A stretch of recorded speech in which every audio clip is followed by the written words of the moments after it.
Hey, welcome to On the Chain. This is Jeff. We are going to dive right into the shallow end head first for maximum impact.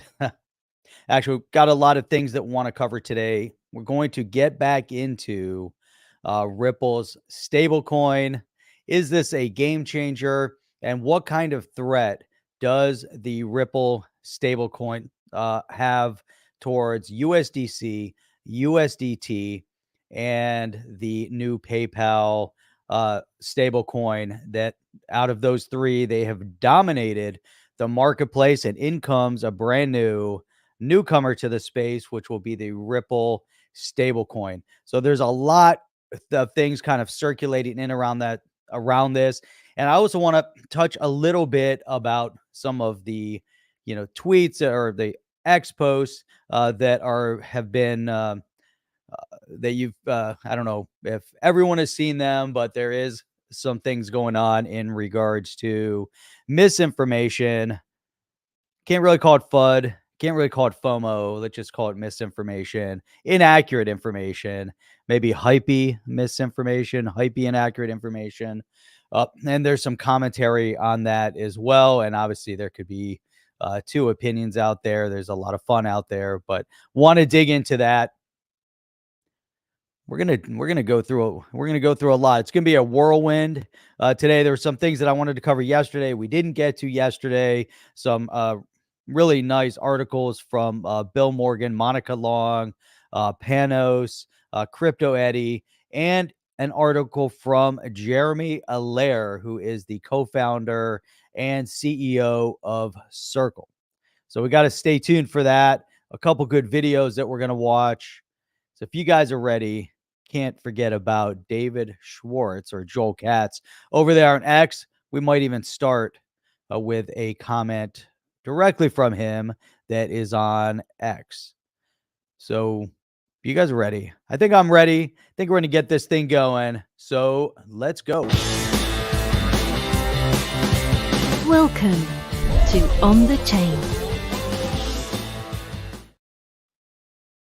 Just making sure that we are going live over here on Rumble as well. We're tuning in right now, X, YouTube. Make sure you guys check us out on YouTube. Make sure you hit the thumbs up. Make sure you give a quick shout out to us over here on YouTube. And also if you're on X and if you're on Rumble. Here we go. Finally finding the link for Rumble, and it looks like we're live. So that's a good thing. So let me pop out the little chat. See, the thing is, X, YouTube, and our one viewer that's over there on Twitch, we can communicate directly with you through this great platform that is offered through StreamYard. However, that all being said, we can't do the same with Rumble. So I have to have another screen, another platform, another chat, everything over here. So there you go. So that's what we got going on. El Jefe. What's going on, Jeff? You and Jeff should come out to the 2024 XRP conference. Where's that? Is that the one in Vegas? Is that what's going on out in Vegas? Walter Everett. Hey, everyone, give a quick tune in where you're coming from, or give a shout out where you're tuning in from. Love to know where everybody comes from. You know, it's great when I kind of look around and we're like, hey, we got people tuning in from all over the world. And that is really important because this is something that is bringing people from everywhere, literally from all over together. And we love to see that on the platform. We love to see people chatting. And it's great because we had an opportunity to go out to Australia and meet a lot of people that have followed the podcast, that we've communicated with on X and otherwise, that were over there in Australia. It's like a whole different world. It's so far away. But it was great getting out there to visit. Don't think I'll be going to Vegas, but you know, it's how it goes. So we got Dallas, Texas here, Los Angeles. We've got California. Sorry, we got California here. All sorts of great things. Man, I was 1:45 today. We're down at the pub watching Tottenham play, and it was what a crowd was there. Just a massive crowd gathered to watch. 3-1. It was a really good game. Couple of drinks, That was a good way to start out the afternoon. We got Mark over in Howell, Michigan. So what's going on? Walter, if John D becomes senator, I'll be moving to Massachusetts. Well, that could be interesting. I love the idea that that John Deaton is uh, going to be the next senator of Massachusetts. Could be good to be out there, maybe not. I don't know. It depends where you're moving from, right? That could really make a big impact on where you're coming from, where you're going to. If you're coming from California, then it could be a big upgrade going out to Massachusetts. I like going out there. Actually, I like Massachusetts. I like Boston. Really great things. So check it out. All right, where are we going to start? Where should we start? Is anybody over on Rumble? Give a quick post, shout out over in the chat. It's great over here on our platform. I see a lot of X, a lot of YouTube, and then we have all these people that'll hang out on Rumble, and then nobody chats when they're on Rumble. I know it's not always easy to find the chat where you're at there. So, all right, what are we going to start with today? Let me close some of these windows that I have open that I don't need open. And I want to start with this one. This is a direct post from David Schwartz. You guys know David Schwartz. You may know him as Joel Katz. And that is somebody that is, well, I don't have to give away too much, but he's the CTO over at Ripple. So hopefully you guys know that. Let me share my screen. I want to make sure I share this so I'm sharing audio so I don't have to go back and do it again. And then we go through this whole rigmarole again. Hey, quick shout out to Matt tuning in bright and early, 10 a.m. over there in Australia. We got Bullish Mr. K also tuning in from Australia. What's going on? The final tugs at Legal Clarity are finally coming to a head. That they are.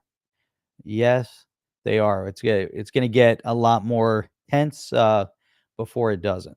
So, all right, here we go. Let's throw this up. This is a comment from the CTO of Ripple, and this is in regards to the stablecoin, right? The Ripple stablecoin. A lot of discourse over it since it dropped 3 days ago, 4 days ago, whenever the big news came out.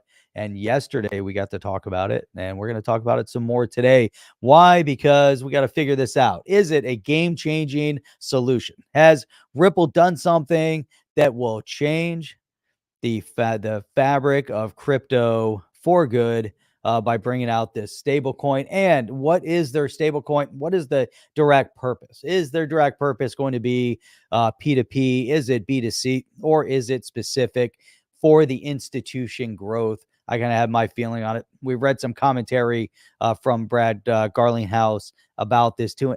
Kind of the takeaway from it is, hey, you know what? This is going to be the ultimate institution stable coin that they'll accept. Why? Because of the status and stature that Ripple has already gained as a first mover with a lot of these banking institutions. Although I think PayPal, definitely has a foot in that space as well, but maybe not so much from an institution perspective. So we'll get that. All right, here we go. So let's look at this little comment here from let's see, from David Schwartz, Joel Katz. Here we go. A high-quality USD stablecoin on the XRBL with its decentralized exchange and features like issued currencies, auto-bridging. They uses XRP as the native currency to facilitate trades between other assets, and the AMM will be a game changer for users and devs.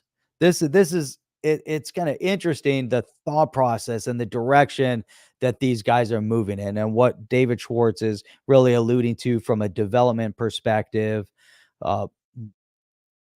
How there's going to be kind of this inner working now between XRP, the XRPL, the stablecoin, all of it kind of working seamlessly. Talks about the auto bridging. He says a lot. He says a lot in like this one little sentence. It'll take, if Chip and I were talking about it, probably take us about 2 hours to say what he says in that one paragraph. But he was commenting on Brad Garlinghouse, who was saying launching a stable coin is a natural step for Ripple as we bridge the gap between traditional finance and crypto. Now, one of the things that we talk a lot about is traditional finance having a difficulty getting into the crypto space, mainly because a lot of the infrastructure really hasn't yet been put in place to simplify the utility of the crypto asset. Although we're starting to see more and more movement in that direction, but a big part of this also is having stability moving in the movement and rapid movement of the currency. Yes, you have XRP. Yes, you have RippleNet. You have all these different solutions. But imagine now you have that stable coin to allow for the transaction and the fast movement of asset to maintain liquidity, and you can do it instantly for that fast settlement. And now, instead of having to worry about going into this asset or using the software, and I'm sure as you start really digging into it, thinking about the true functionality that stable coin is going to offer for the traditional financial infrastructure is going to be really important. And now here's what Brad Garlinghouse said, and we talked about this yesterday, but I think this is, what is probably the most critical of all of everything, and it's what his primary commentary is on this, and this is really the basis of the next step, right? The next stages of where Ripple is going to be going, where the entire industry is going to be going, and how they're going to lead this part of the industry, making it more mainstream. So we can see, obviously, the industry can keep growing in the direction it wants to grow in. There's still going to be slow adoption from the financial infrastructure. Although we saw the Bitcoin ETF. Hey, that's awesome. We have Bitcoin ETFs, but we want to see full utility of the crypto assets within the financial institution space. And here we go. So why does Ripple stand out amongst all the others? One, they have years of experience already in the space. They've already been working on this regulatory footprint. Regardless of what Gary, the G-Man, says, Gary Gensler, they have been on the forefront of helping to establish a regulatory guide of how things should function. And they're doing things in a very positive way from Ripple in terms of building out the infrastructure and the functionality and the workflow of what we'd expect for, from them, especially within the inner workings of these institutions. Number three, they have a strong balance sheet. Again, we talked about this in depth yesterday also. But number four, a network with near global payout coverage. This is probably, this is now 10 years in development, 10 years in a sales cycle of them bringing their platform to the world stage of the financial institutions. And they are there. Now, is USDT there? Not really. Not from a financial institution perspective, more on a retail side. Is USDC there? Maybe, maybe not. Maybe only because of the background. But I don't think that they're there with the financial institutions. They're not going to have full use or acceptance necessarily in the financial institution space. PayPal, maybe, but I still think it could be challenging.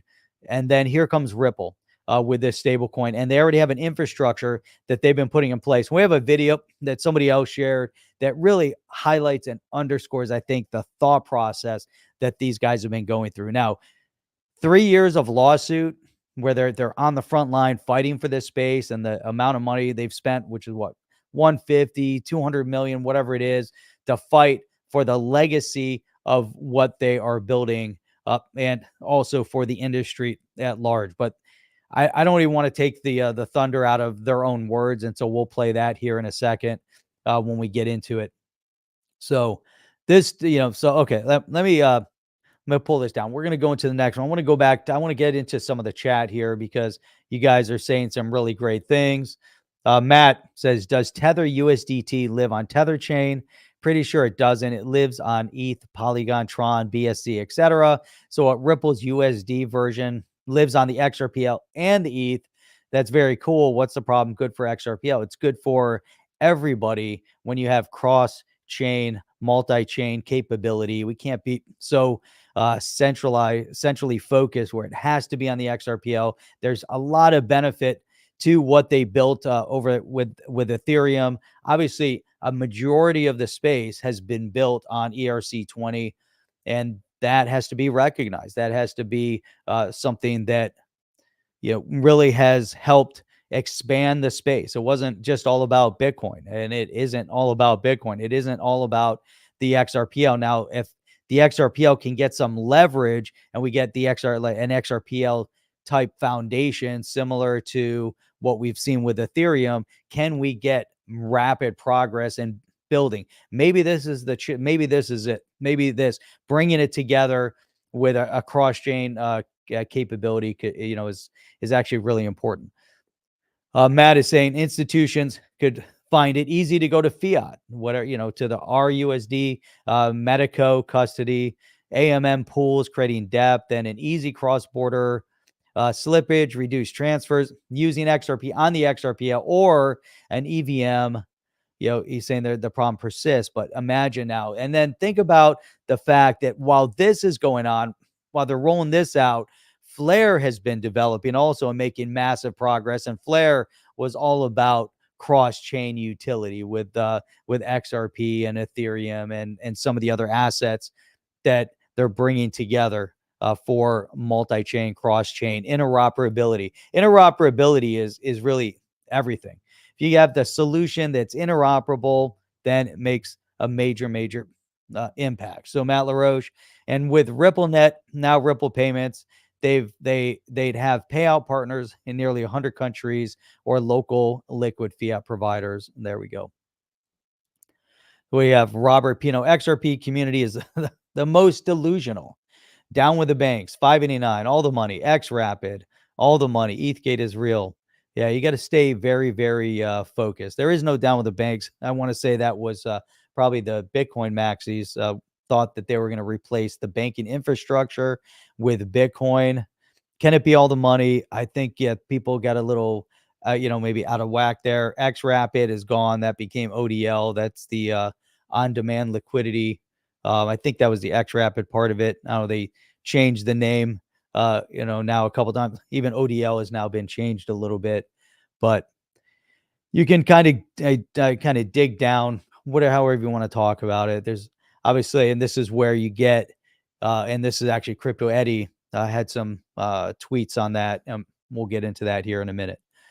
Matt LaRoche, now BTC is Wall Street's biatch. Is that true? So if you have Grayscale, you've got a couple others like GBTC, you got the Bitcoin ETF, that's going to rally it to another level. Obviously, we've seen some of these countries, right? We have El Salvador recognize Bitcoin as legal tender. Argentina is recognizing crypto asset and Bitcoin as legal tender, and there will be others.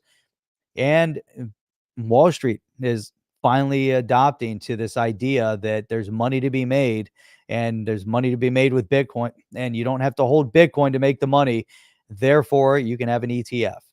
And traditional financial institution infrastructure is going to be more focused on rolling out traditional financial product similar to that ETF, which will then allow more rapid adoption of, let's say, a Bitcoin through the ETF, or I should not necessarily adoption, but investment from general public, right? From Main Street is going to more easily invest in, or more readily accept to invest in Bitcoin if it's not going through an exchange and having to go into somewhere they're not comfortable being. Maybe it's a Coinbase or an Uphold. It's a little outside the familiarity zone for most.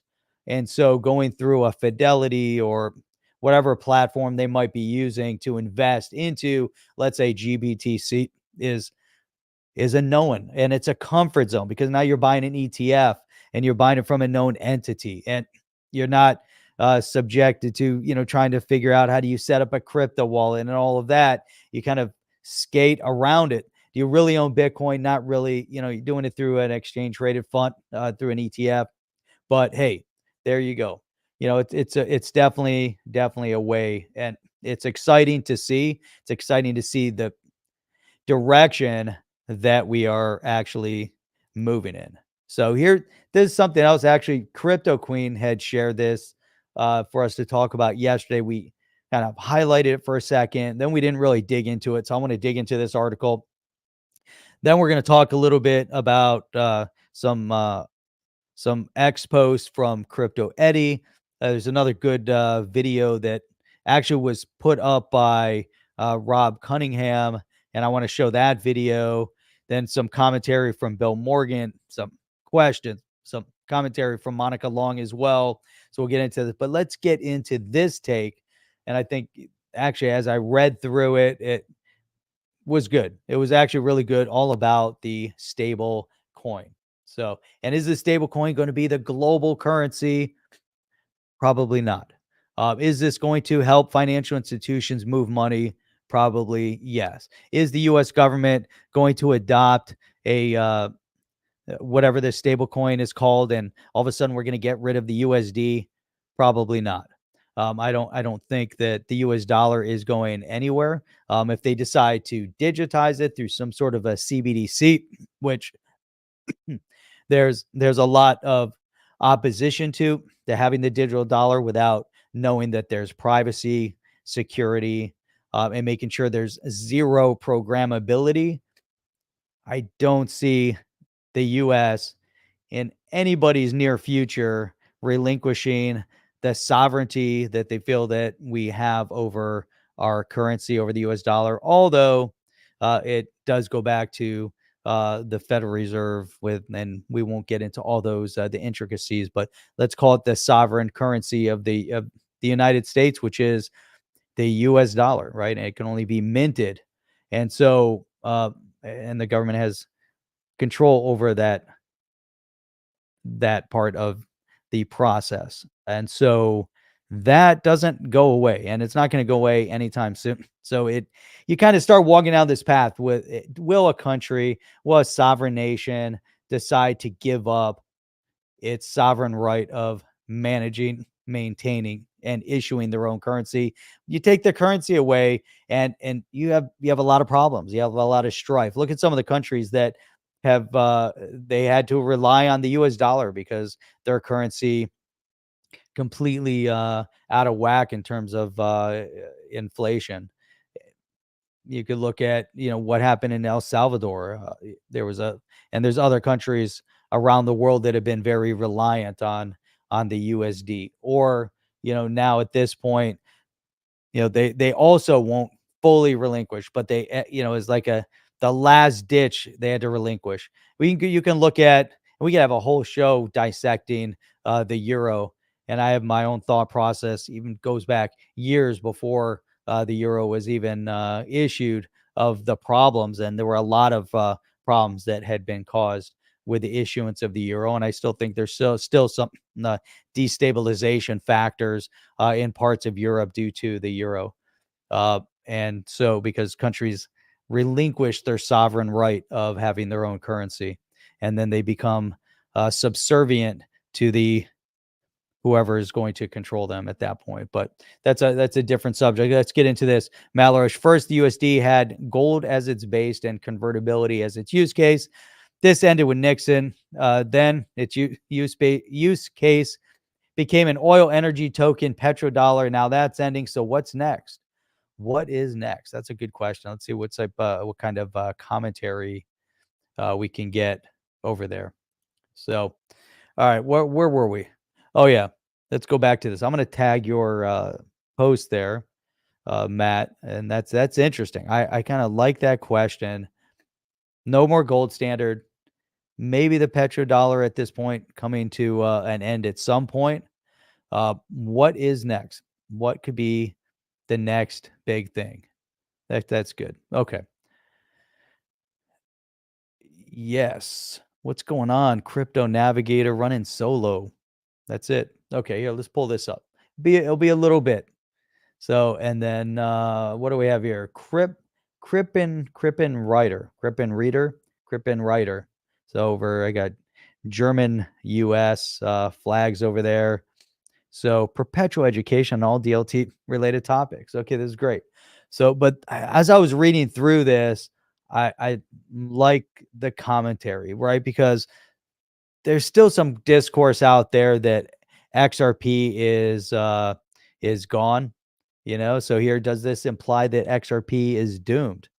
And so he kind of got through it. Here's some outline of what he's going to talk about: Ripple, news, stablecoin basics, key differences, facts. There's a lot in this post. 22. We're not going to go through all 22 because that could take a long time, but we'll go through a couple of them. So obviously, Ripple has announced plans to launch an enterprise-grade, compliant, multi-chain compatible, 100% backed USD stablecoin, making it a significant milestone in their expansion into new verticals. Now, let's see if we can get into that. Now, two things that we've been talking about here and that are very critical: XRPL and Ethereum. Again, a multi-chain. In contrast to all other stablecoins alternatives, the goal is to be transparent, credible through monthly asset attestations as well. And we read through this a little bit yesterday, as well as to commit a compliance first mindset and contract a high quality auditor to assure full backing. A stablecoin is a digital on-chain representation of an asset that exists outside the chain. The main goal of the issuer is to serve a bridge between both worlds, assuring a stable exchange rate while vowing to stay reliable, lawful, and solvent. That's what the stablecoin is. So what else? What else here? Stablecoin basics, the XRPL, best practice, issuing a stablecoin. There's so much. There's just so much here. So much thought went into breaking this down. So here's obviously on the Ethereum, you get the ERC20. Unlike XRPL, where stablecoin issuance is native to the blockchain and safe, Ethereum calls for smart contract audits prior to a launch. So this is the one thing I firmly believe that kind of Ripple, if they're kind of moving in that direction, or the XRPL, one area the XRPL is kind of missing the boat is with the smart contracts. Flare is addressing that. I believe that Flare is kind of a game-changing technology. It's moving in a game-changing direction and it's different from Ethereum with the Ethereum-based smart contract in that Flare is going to do it multi-chain, creating more interoperability, creating more global reach, to where if you're doing an Ethereum, you're stuck strictly on the Ethereum platform, versus if you can go interoperable, multi-chain. And now if we look at so here you had Flare in development. Now with the new stablecoin, which is both XRPL and Ethereum, creating that interoperability, maybe it even offers a little more functionality within what Flare is putting together and smart contracts and being able to leverage other platforms. And this is something that, if you think about almost just like a simplified perspective, and if Chip was here, we could dig into this a little bit, but it's kind of like what Apple did, right? Apple almost went out of business because of this. But when they launched and they were starting to gain momentum, their objective was software, hardware. Microsoft comes to into this direction of software, no hardware. No hardware means global adoption, means working with others within the space, other infrastructure, all these different hardware manufacturers, other companies, create almost like an open source, quasi open source kind of environment, to where if you build hardware, you can load up the Microsoft software without any problem.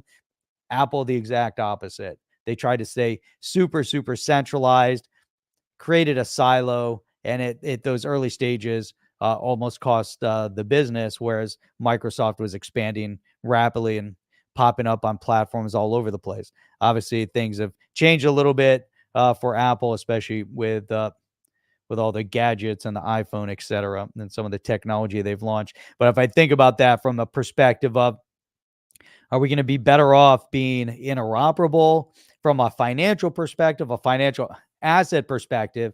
We can't be fully on one silo, constantly working on that one silo. Having the interoperability, having the cross-chain functionality especially within the smart contract, makes so much sense. And this is kind of the direction that things are starting to move in. And it looks like it's going to start scaling at even a faster pace with this new technology. Every stablecoin has an issuer, which raises concern about its reserve backings. What if the counterparty is no longer credible and the coin depegs? XRP is and will continue to be the sole counterparty-free asset on the XRPL. And that's a concern. You think about a stable coin. And one of the issues with a stable coin, we saw that with that's that's exactly true. Yes, Chip thinks Apple products are crap. I mean, that's just how he thinks. I can't help it if he doesn't like Apple products. I mean, that's not. I keep telling him, man, you got to go Apple, and that's it. You got to get Apple products. You got to get the iPhone and things like that. Uh, yeah, no, I think it's exactly the opposite. So here I am, I've got the Samsung, Google Android phone working over here on a Microsoft gaming laptop and using was it Windows 11 and mm, great video card, good hardware, good everything. All the componentry is really good, and then try to compete against the his Apple product. So, and that's just how it goes. What's going on, Ducky McScrooge? So, all right, where are we here? So he kind of went on here. There are multiple separate USD stables offered by various issuers on various chains and different AMMs, but the XRPL always has a single native currency and native DEX. And that was something else that to me is really dynamic about the XRPL, especially as it gets developed, is that the XRPL has a lot of native technology that is geared up for financial infrastructure. Part of it is an FX uh, currency exchange. That's why the native DEX, and even that native single native currency, which is the XRP. But it offers cross-chain capability. I think it's kind of native, especially that it allows for expansion and development as it needs to grow, which is really important. Here it says stablecoins are bound by the contracts defined by the issuer and can be created or burnt without total off-chain visibility. Because XRP is not a stablecoin, it has no need for backing. All new currency creation is up to consensus, so they can maybe develop more as needed. In contrast to XRP, every USD-backed stablecoin is only as valuable or strong as its off-chain representation, which is true, right? So if it's stable, it has to be backed by something, it's pegged to something versus Bitcoin, XRP, Ethereum. It's not pegged by anything. It's still a speculative asset that has a value because that's what the people of the world have deemed that it has a value of. So if people are willing to buy it at that value, then that's the value. If people are selling it, then obviously there's a buyer, there's a seller, there's acceptance, there's scarcity. Not with all the assets. there's some, we've seen like with Doge and some of the other memes that where there's no scarcity necessarily, but yet people are still assessing a certain value to it that they're attributing to that asset. So it's going into a lot of things here. This is so deep. It's going to be. I'll make sure that it's one of the articles that gets posted when we at the end of the show. You can check it out on the website.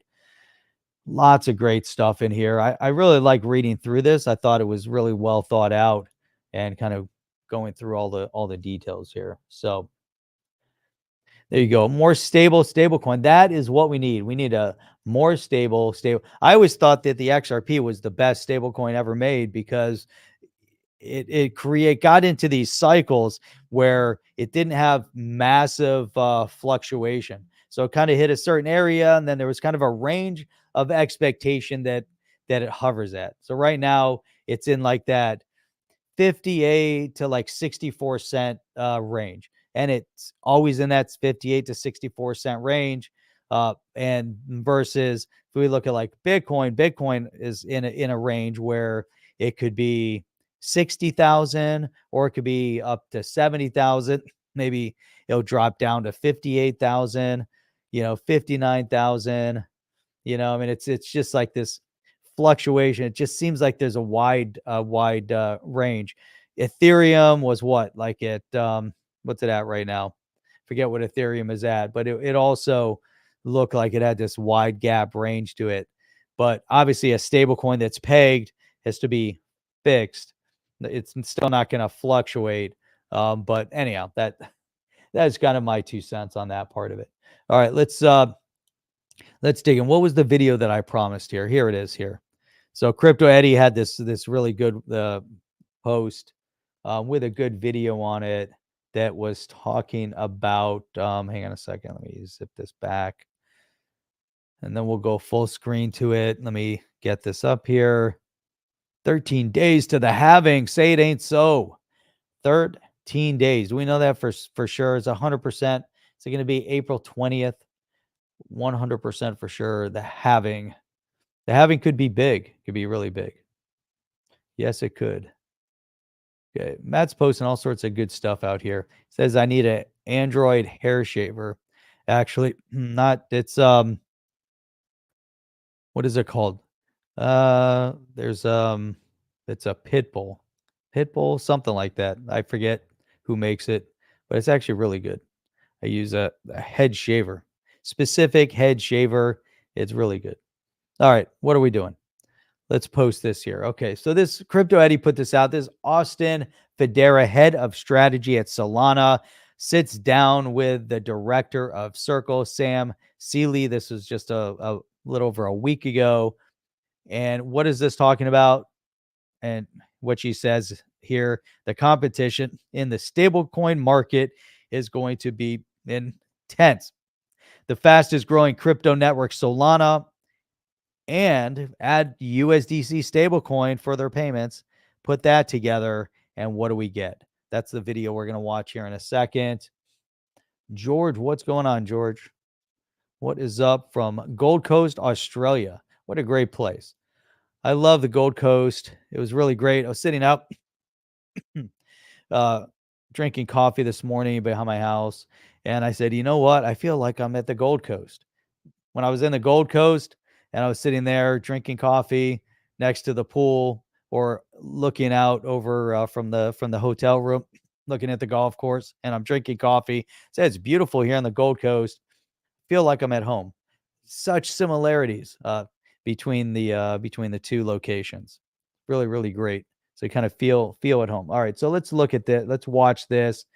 It's 4 minutes. I don't know if I want to sit here for 4 minutes and watch this, but we'll get through the beginning of it at least. We'll listen to the beginning of it. Kind of get some feeling for some competition. Then we're gonna dig into some more articles that we got here. So here we go. Let me make sure volume up. Here we go. Let's talk about the role that stablecoin, in particular USDC, has played in this growth over the past, let's say year and a half with Solana. It's hard to attribute growth to sort of any one particular token or use case on the network. But, payments sort of have been the promise of blockchain since it began, but it wasn't really functionally true, right? Like there were all these capabilities to theoretically pay people on blockchain. But until we had like highly regulated stable coins like Circle offers with USDC, it was really hard to actually trust that the stable coin was going to be a stable coin, right? Just look at what happened with Terra. At the same time, though, most blockchains are slow. They have, anywhere between $2 to $20 transfer fees to actually make a transaction on the network. And the finality time is, anywhere between a minute to 20 minutes, depending on the network. And, imagine tapping your credit card and waiting a minute for that transaction to confirm. Like no coffee shop would be able to exist, right? There's just these models don't make sense for payments unless you can have low transaction fees and really fast finality. It doesn't make sense, and people keep referencing this, and I think that that they're wrong on this account. Now, I like using cash. Don't get me wrong. I like you paying with fiat cash money, taking cash out of your wallet. You go to pay for something. We're at lunch today, and we're splitting the bill. I was there with my buddy and his son and my son. We're watching the Tottenham game at the pub. Split the bill instead of taking two credit cards out and splitting. It's like, okay, here's cash, right? So I like using cash. However, and I'll make a however here because it's important. I also like using a credit card, and I think that that is very, very important. Now, what they're saying here, which is also critical, is that if there's a delay in payment processing, people don't want to use it. They're not going to wait around if you have to wait a minute, if you have to wait 30 seconds, right? I want to put my credit card in, tap, approved, see ya, I'm out the door, right? At the same point, the same token here, um, no pun intended on it, you also want to be able to utilize and leverage a credit card. There's scenarios where you don't want your money transferred over to a party that you're buying from. And you now have absorbed, and I've said this multiple times, you've now absorbed 100% of the risk. There's nothing broken in our system from a consumer's perspective in the payment space. I have credit cards, I have fiat cash, I have debit cards, I have PayPal, I have Zelle. There's no lack of payment rails, payment solutions for me to go and use to buy something. That's kind of like the starting point. So, do I need USDC? Do I need a Ripple stablecoin? Do I need a USDT? I don't know. I don't need any of those technologies today. It'll make zero difference in my life if none of them existed in my day-to-day affairs. Now, when you go into a solution where you need to buy something, transact it online, let's say you want to move asset from a financial perspective, moving into, you're moving from one bank to another bank. What they mentioned, and he mentioned that also if you're paying a salary and you want to transfer it over directly via USDC versus trying to do direct deposits through the banking system, and there's delays of settlement, and you pay today, but the money doesn't actually hit the account for 3 days. From that perspective, we need a massive improvement on how things are actually functioning, right? We need the back end infrastructure of moving money when you need to move money is critical, and there's definitely deficiencies there, and that's one of the things that they're referencing. Now, if you look at even from a stock investment perspective, I want full settlement on my stock. I want it to happen today. I want to make sure that the money is available in the account. I don't want to have to leverage and take a draw, whatever it is. So if you sell a stock, immediate access to your funds, turn around and be able to buy another. I want to buy a digital asset. I sell that digital asset. I want to know that settlement's happening rapidly. I want to be able to take it. I want to move it to another exchange. I want to do it cost effectively. I don't want to have massive dollars that are being taken out because I'm transferring an asset from one platform to another platform. Although there's cost of moving the digital asset, that needs to be fixed. And right now, like let's say as an example, using Ethereum, it's broken mainly because if I'm moving an ERC20 based token and I'm moving it from one exchange to the other, there's direct cost in moving it. Moving it from one exchange to the other, and it's kind of silly, to look at that. But why do I lose money every time I have to move my asset? So that part of it's broken and has to be fixed. Now, can you use and build a backbone infrastructure to where those costs are reduced dramatically? Now, would I have to go into a USDC? Do I have to go into a Ripple stablecoin to move my asset? Or can they somehow figure out and build the infrastructure that will allow the movement of your money or the movement of your asset? Or let's say you want to migrate stock right now. Imagine when you have to move stock from one brokerage to the other. How difficult is that? Is it even doable? Do you have to go all out of your fund in order to then take that money and transfer it over to another? So let's say you're going from Fidelity to what's open nowadays. I don't even can't say you want to move it over to I don't know. What am I thinking? I keep thinking Wells Fargo. So only throw in an idea. What's another one of a Fidelity, whatever it is, doesn't matter. An ABC exchange. Let's say you have your retirement account, your 401k or whatever it is, you want to move it. You should be able to easily transact. That should belong to you. You should have direct control of that. And there should be a simplified mechanism to move it, and you should be able to do it efficiently. And this is somewhat where the blockchain and crypto and all of this functionality is going to change and revolutionize our lives. Selling a house, uh, waiting on settlement of the finances from buying and selling a house, and the simplification of that process, and making sure that that happens seamlessly. Make sure it happens efficiently. Make sure you have immediate settlement. Make sure you have immediate access to the funds. Someone transfers you money because they just bought your house. I want to see that if it's moving now, I want to see it in my account now. And then if I need to use those funds and move them someplace else, I want to be able to simply and quickly and cheaply be able to move those funds again. And settlement is a big part of it, and that's the infrastructure. So again, from a retail perspective, day to day, and I don't know if you guys disagree with me, but I think day to day transactions, I'm pretty much all set. I'm not worried about it. The only thing I'm worried about is what I've seen happen in Canada, and maybe I don't know if it happened in Australia, but we witnessed it happening in Canada in real time, when the truckers were protesting, and all of a sudden anyone who was sending donations to help them, all of a sudden the government was requesting that the banks shut down access to the civilian population directly to their credit cards and their banks, and locking them out. It is the most barbaric, totalitarian use of power in a very draconian measure, but shows the direction and the narrative of specific political leadership.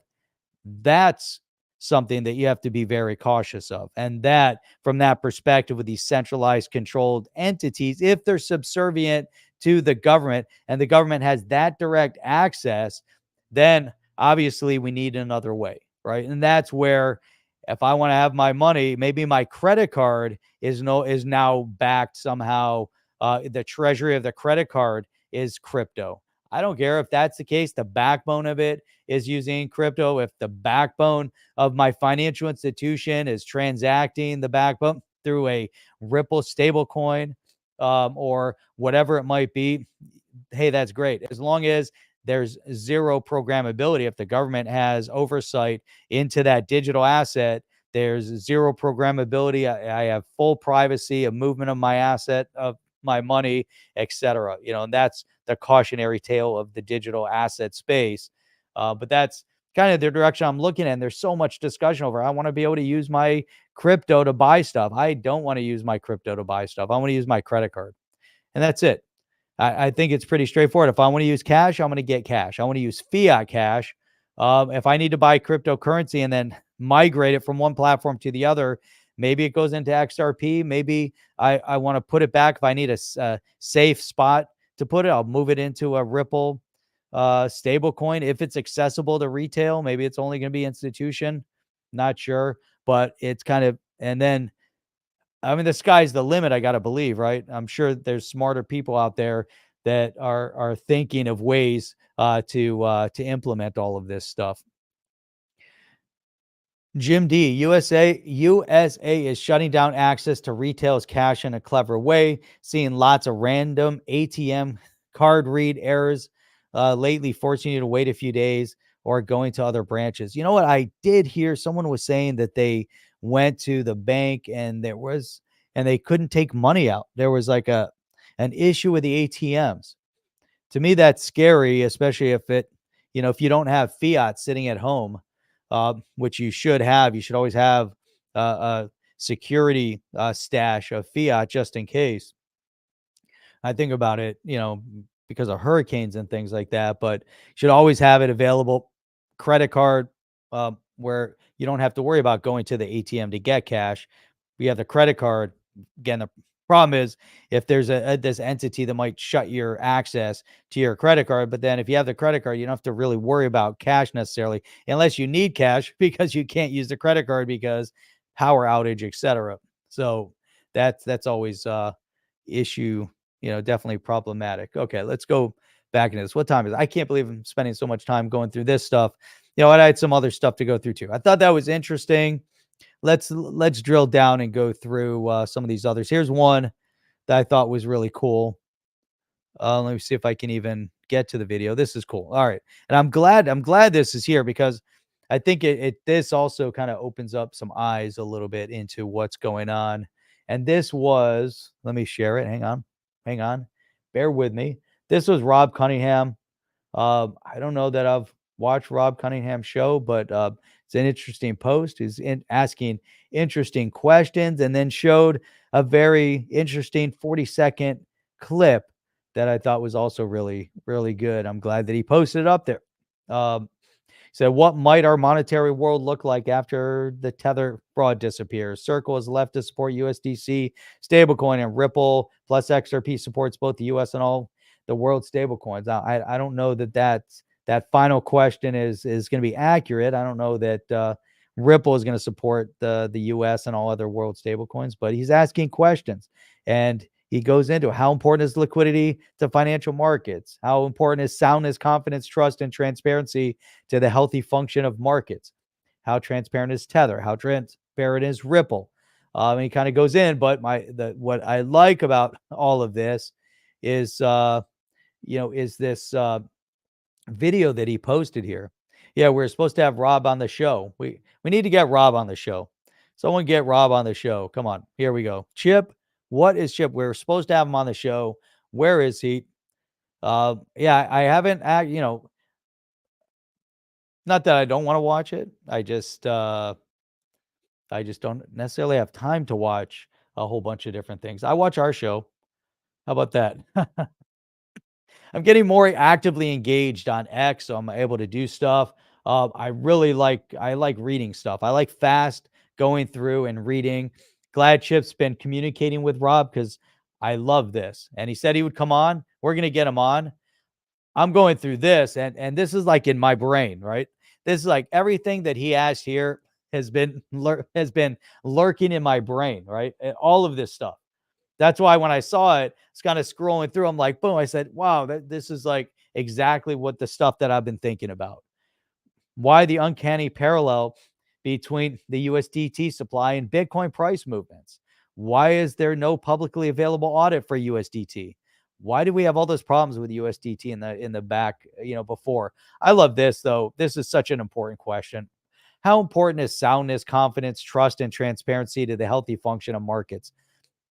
I mean, it's almost like an obvious, right? But you have to ask it. You have to say it out loud, because if you don't say it out loud, then it doesn't resonate the same. How transparent is Ripple? Are they being 100% Ripple? Who doesn't like Ripple? Why do so many people not like Ripple?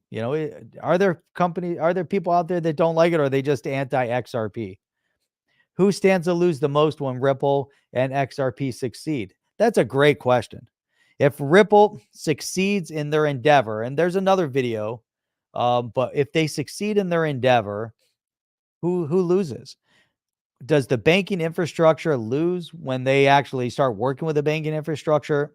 Swift is a conglomerate of over 10,000 banks that's been around since 1972, 1974, when they officially formed Swift. So there's do they lose? Is there a main power broker behind Swift? Swift is definitely, as a conglomerate, stands to lose because it's the Swift communication protocol that all banks use on a global scale. Those are the Swift codes, right? The Swift routing code. So if you're moving money internationally, you have a Swift code. If you're moving it domestically, you have a routing number. And your account number. So you have to have the Swift code. So Swift was designed in order to allow banks to communicate easily and seamlessly with one another. So it was that communication solution.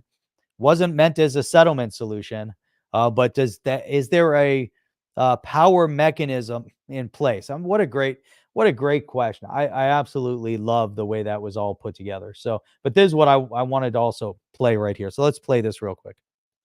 Imagine every major institution in the world able to settle every major fiat asset with every other institution in a compatible jurisdiction in seconds for less than a penny. That is a very, very big deal. Ripple is not an ordinary company. We are not here to make have a small market share or do X, do Y, and make small amount of money or something to happen. We are here to make a dent in the universe. Either we will change the remittance universe, the way you understand, the way value gets transferred across the world, between people, between institutions, or we will just fade away. Look at that. They're there to make a major impact, or if they don't, they're just going to fade away into nothing. Now, obviously, you see the direction the company is. Do we get any benefit off this? I look at this, and I know the reason why Chip and I talk about it. We disagree with a lot of things that these guys do, right? We look at like a lot of the leadership, a lot of the employees, a lot of the investment dollars go into companies and to individuals that have comparable politics to their own. For some reason, they're all very left leaning in their politics. Now, but from an infrastructure and an objective, from a geopolitical perspective and an overall economic perspective, what Ripple is doing is it's industry earth shaking. And like was just said here, who is it? What's the guy's name here? Naveen Gupta, right? He was saying that Ripple is going to do something that was going to change, basically, change the world. They're taking on Swift. They're doing big things. They didn't get in to do small things. I don't own Ripple stock. Ripple isn't going IPO. I know you can buy pre-IPO, so I don't own their stuff. I look at the blockchain. I'm passionate about different crypto assets. I love different projects that are building in this space. But I look at the direction that things are moving in, and we're moving rapidly into a different direction. The power hold is getting ready to move hands. Now, the question is, who's going to be in control? Who's going to have that power position 5 years from now, 10 years from now? We've seen the struggle. Now, don't kid yourself, because 2020 was all about that power struggle. 2016 was all about that power struggle. 2018 was all about the power struggle. 2024 is no different. It's all about the power struggle. Why is it so focused on what happens in U.S. politics and the power from a global scale? Because the U.S. has been a sole hegemonic power for quite some time. After the collapse of the Soviet Union, it left kind of the U.S. in this power broker position. There's a lot of other countries out there that are rising up, but we're not talking about country to country. There's other power brokers that are going on, and the power brokers are the ones that are managing and controlling from a banking infrastructure perspective to the financial institution perspective, that then vis-a-vis are also controlling the hands of the politicians on a global scale. And you see it. You see it all happening. You know who supports them. You know who funds them, and this is so game changing. The thing that bothers me, and I just don't get it, is that you still have these people that are they see the crumbling aspects of parts of the world that are left leaning socialist totalitarian mindset, and yet you still have some of these people that are in the companies that are game changing, that still have this passionate belief in that political ideology, and it just seems irrational to me. I just don't get it. I don't know how you can create something so amazing that's going to change and revolutionize things, but yet still adhere to things that brought us to a point of chaos and disaster. It's so mind-boggling to me. I don't know. It's so crazy. So crazy. Charles, big week ahead, Jeff. Field in the air. XRP, big things. Big things for XRP too. XRP, Bitcoin, Ethereum. Where's the market going? What is the sentiment that people feel? What's going on with that out there? Ripple ain't taking over Swift anytime soon. That's true. Chainlink isn't taking over Swift. That's not happening. But is there going to be some sort of, is Swift reaching out? Because we know that Swift is reaching out. Swift, as this conglomerate, they're not sitting back and not doing anything. Are they going to utilize some other platform? I don't see anyone coming to take them over. They might utilize some other technology, some other solution. I don't know. Swift has been around for what, 40 years, 40 plus years. And so was that 40? Let's say if it was 74, was that, that's more than 40. That's 50 years, close to 50 years.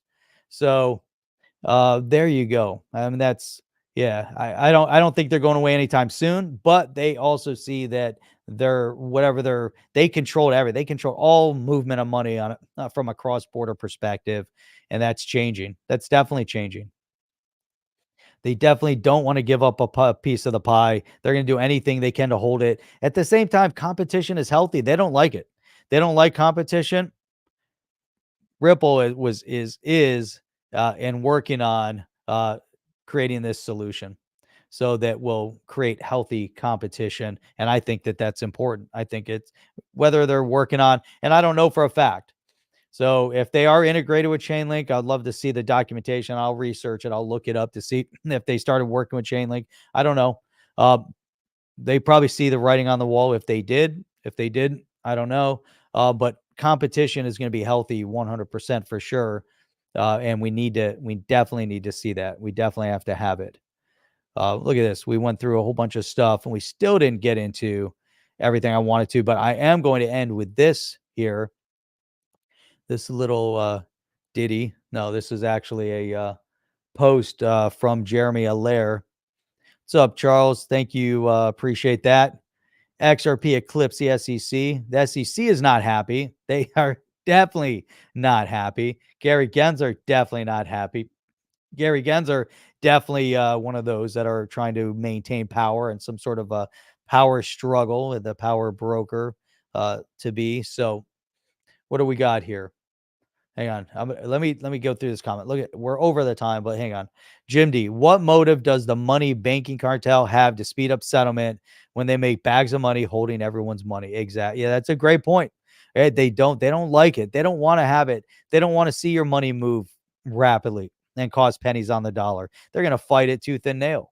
They want to be able to control every aspect of it. That you want to be completely subservient to the banking infrastructure where you get paid out peanuts. What is it now? I don't know. I don't know what they're paying up if you put money into savings. Was it 4 or 5% maybe? And they're lending your money back out 7, 8%. They always want to be in a power position on that. So that becomes really, really important. But all right, here we go. Let's post this one. Make sure we get it up. There we go. Jeremy Allaire. Who's Jeremy? Do you guys know Jeremy? He is the co-founder and CEO of Circle.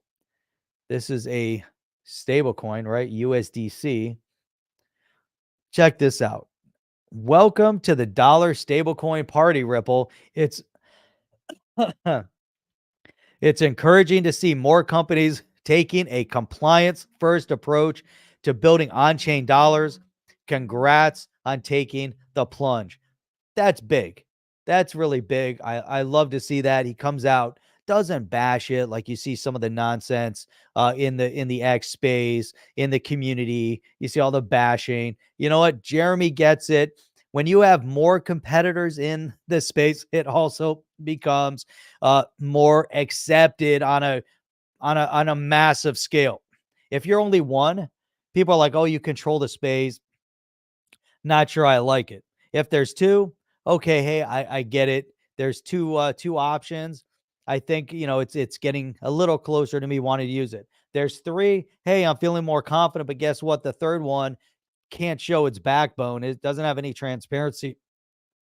I have no idea what put them together. Now there's four, then there's five. Now all of a sudden the whole world's like, "Oh, this is for real." There's 5 competitors in the space that are fighting, and of them, there's some big companies. You got Circle, you have PayPal, you have Ripple, and you're making some big inroads to the space becomes more legitimate, right? And so he understands that you have to legitimize the space with true competition, and I love it. I love what he says here. Welcome to the dollar stablecoin party.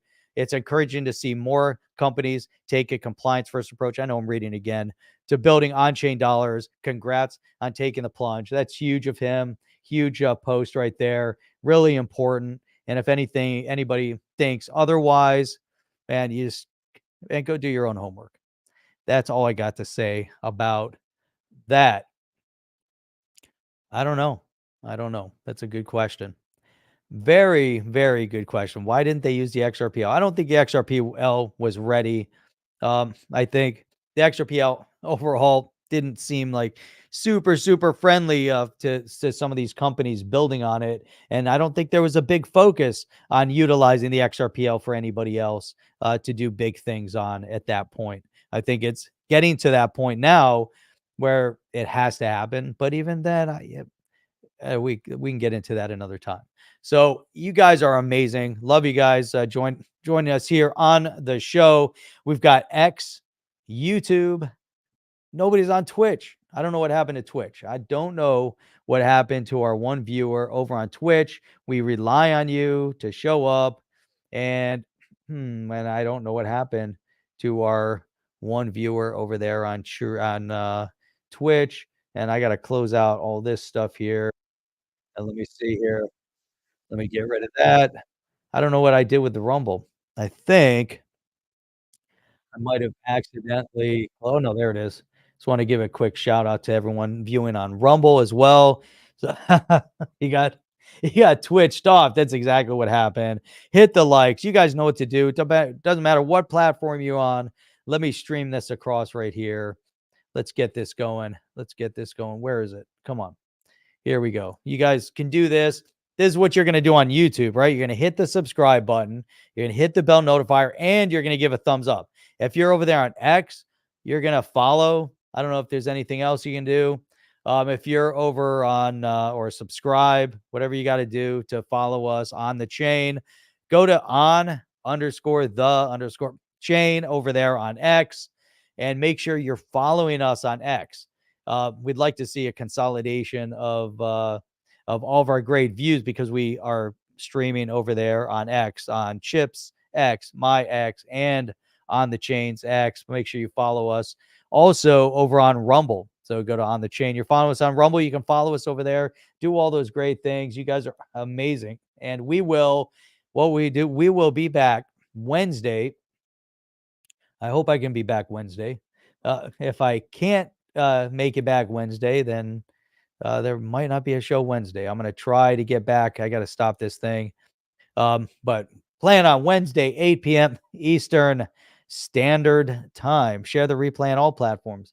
Man, we share it on, you can check us out on Rumble. You can check us out on X. You can check us out on YouTube. And the best thing is, go to onthechain.io. Onthechain.io. Here, let me type it in. Here we go. Onthechain.io. If you go to onthechain.io, you'll actually find us over there. It makes it real simple. You can go back and watch it on YouTube. You can go read the articles, the commentary. You can support us from there. You can do it for free, either one. We appreciate you guys joining over there. But if you go to onthechain.io, makes it really easy to find it. And you're like, onthechain.io, when do these guys stream? Well, we stream Sunday and Wednesday from 8 p.m. Eastern Standard Time to 9 p.m. Oh, it's 9:14. Went a little bit longer today. Saturday from 8 to 9 a.m. Then you check this out. Go check us out. You go to the podcast. You're like, you know what? I want to go back and read articles. I want to go back and I want to get the direct video. I want to go watch the video. Here it is. I want to watch it over here. I want to listen to it in podcast format. I want to go check out some badass Yetis, some badass Yetis coffee, all that good badassery. And then I want to go and check out some of these great articles. You can do all that from onthechain.io. So that's all I've got. You guys are awesome, and we will see you on the next one. I'm out of here. I am out. If I can find it. I know it's here someplace. There we go. See ya. Are you down with OTC? Please like, subscribe, and click the bell to be notified when the next video drops.